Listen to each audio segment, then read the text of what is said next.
नमो गंगे नमस्कार। आप सभी का इंडो हिमालयन एक्सपो और आरोग्य संगोष्ठी कॉन्फ्रेंस एंड सेमिनार में स्वागत है। हमारे साथ उत्तराखंड यूनिवर्सिटी आयुर्वेद यूनिवर्सिटी के प्रोफेसर डॉक्टर राजीव कुरेले जी हैं। सर, जैसे कि आप देख रहे हैं, आज हमारे यहाँ एक कॉन्फ्रेंस ऑर्गेनाइज की गई थी नमो गंगे ट्रस्ट के द्वारा, जिसका नाम आरोग्य संगोष्ठी है। ये कॉन्फ्रेंस और सेमिनार आयुष, हर्बल और ऑर्गेनिक एंड वेलनेस टूरिज्म के ऊपर है। तो आपके मैं दो शब्द जानना चाहूँगा, आपका इसके ऊपर आपके क्या विचार है सर? पहले तो सारे ऑर्गेनाइजर स्पेशली जो नमो गंगे ट्रस्ट है उसके जो फाउंडर हमारे विजय शर्मा जी हैं, उनकी टीम में आए हुए हमारे प्रवीण प्रभाकर जी, ऋषभ जी, आप सभी का मैं ऑर्गेनाइजर का धन्यवाद करता हूं कि उत्तराखंड गवर्नमेंट के सहयोग से और डिपार्टमेंट ऑफ एमएसएमई के सहयोग से और विभिन्न सामाजिक संस्थाओं के सहयोग से एक बहुत ही विशाल और अच्छा प्रोग्राम आपने उत्तराखंड में ऑर्गेनाइज कराया। आपको बता दूं, उत्तराखंड देवभूमि तो है ही है, लेकिन ये आयुर्वेद की भूमि भी है। ये आयुर्वेद की जगह है। यहाँ से आयुर्वेद अवतरित हुआ। तो सारी दुनिया को जिस प्रकार गंगोत्री से गंगा जो है प्रभावित हो रही है, इसी प्रकार आयुर्वेद की ज्ञान गंगा जो है सारे विश्व में जो प्रभावित होगी, उसका उद्गम स्थल आयुर्वेद का उत्तराखंड है। और इस उत्तराखंड को आयुष स्टेट बनाने के दृष्टि से एक जो जिसकी थीम है सेमिनार की, आयुर्वेदा फॉर वसुदेव कुटुंबकम, माने सारा परिवार ही हमारा घर है। इस भावना के तहत आयुर्वेद को बढ़ाने के लिए, आयुर्वेद कहते हैं आयु के विज्ञान को, जिसमें आयु चार चीज़ों से मिलकर बना है। शरीर अर्थात हमारी बॉडी, मन, आत्मा, इंद्रिय। तो इनका जो कॉम्बिनेशन है वो आयु है। और इस आयु को कैसे बढ़ाया जाए, कैसे 100 ईयर तक रखा जाए, एक तरह से मैनुअल ऑफ लाइफ आयुर्वेद है। और इस आयुर्वेद को जो है आयुष मंत्रालय डील करता है सारे भारत में। और आयुष जो फॉर आयुर्वेदा, यूनानी, सिद्धा, होम्योपैथी एंड सोआ रिप्पा, ये 6 पद्धतियों का एक एक एक सामान्य नाम, पूरा समूह नाम दिया गया आयुष, आयुष मंत्रालय के नाम से।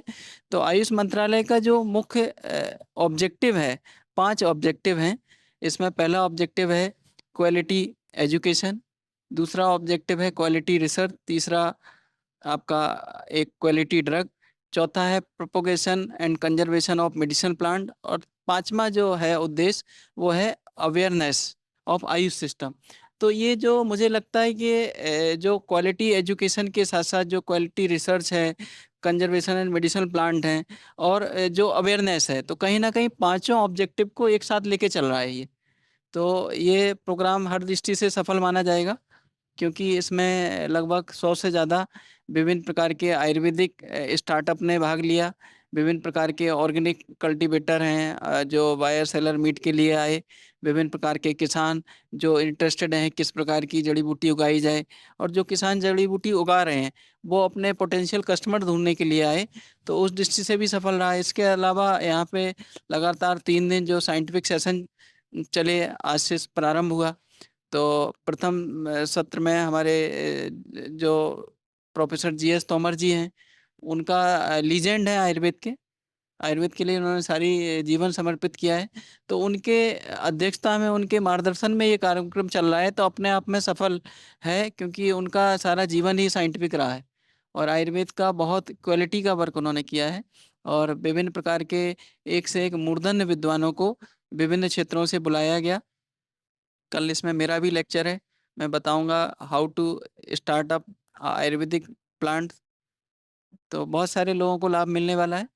तो इन्होंने बहुत ही मेहनत करी है, पहले माइक्रो प्लानिंग की है, बहुत अच्छा वर्क किया है।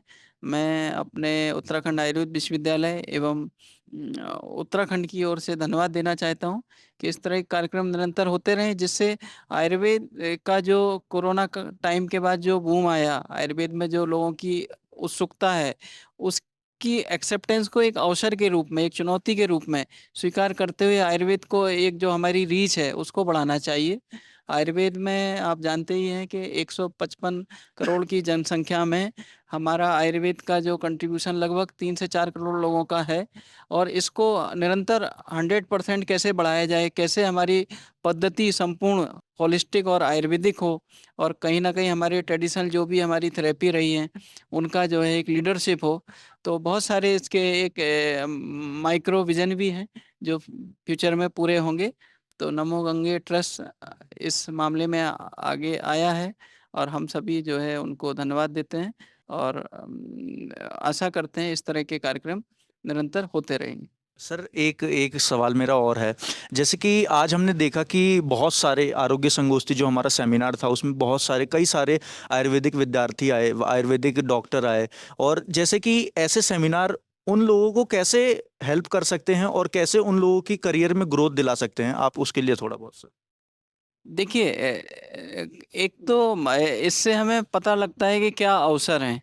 जब व्यापारी आते हैं, जब हम बड़ी-बड़ी इंडस्ट्री को देखते हैं और ये देखते हैं कि भाई लोग किस तरह से स्टार्टअप ले रहे हैं, तो एक विद्यार्थी के लिए कि ये अवसर भी है सीखने का, समझने का और करने का कि वह भी वो कर सकता है, नंबर 1। नंबर 2, नए-नए जो शोकेस हैं, नए-नए जो आउटलेट लगे हैं, उनके नए-नए जो प्रोडक्ट हैं, वो एमआर उन तक पहुँच पा रहा, उन तक वो इन्फॉर्मेशन पहुँच पा रही है। ज़रूरी नहीं, लेकिन यहाँ आके अंडर अ वन रूफ उन्हें सारी इन्फॉर्मेशन मिल रही है। तीसरा, जितने भी जो एक्सपर्ट आए हैं, एक्सपर्ट जिन्होंने अपना जीवन पूरा आयुर्वेद में लगाया है, रिसर्च करी है, कोई आउटकम लिया है, वो अपने नॉलेज को शेयर कर रहे हैं। तो वो जो नॉलेज एक इंस्टीट्यूट में एक पर्टिकुलर टीचर होते हैं और पर्टिकुलर जो है चीज़ों को बताते हैं और उन हमारा इंटरेक्शन उन्हीं से होता है। लेकिन इंटरनेशनल एक्सपर्टीज़ और वेरियस काइंड के जो देश भर से एक्सपर्ट आए हैं, कोई कलकत्ता में है, कोई मुंबई में है, कोई पटना में है, कोई दिल्ली में है, कोई यूपी में है, तो कोई बाहर से विदेशों से आ रहे हैं। तो अंडर वन रूफ उनका जो है एक नॉलेज शेयरिंग होना एक बहुत बड़ा अवसर है विद्यार्थियों के लिए। तो मुझे लगता है विद्यार्थी पूरी तरह लाभान्वित हुए हैं और इस कार्यक्रम में विभिन्न जो अच्छे फैकल्टी हैं, अच्छे टीचर्स हैं, उनको सम्मानित भी किया गया। तो ये वाइस वर्सा ये सभी के लिए एक अच्छा एक कार्यक्रम रहा। जय हिंद, जय आयुर्वेद, जय उत्तराखंड।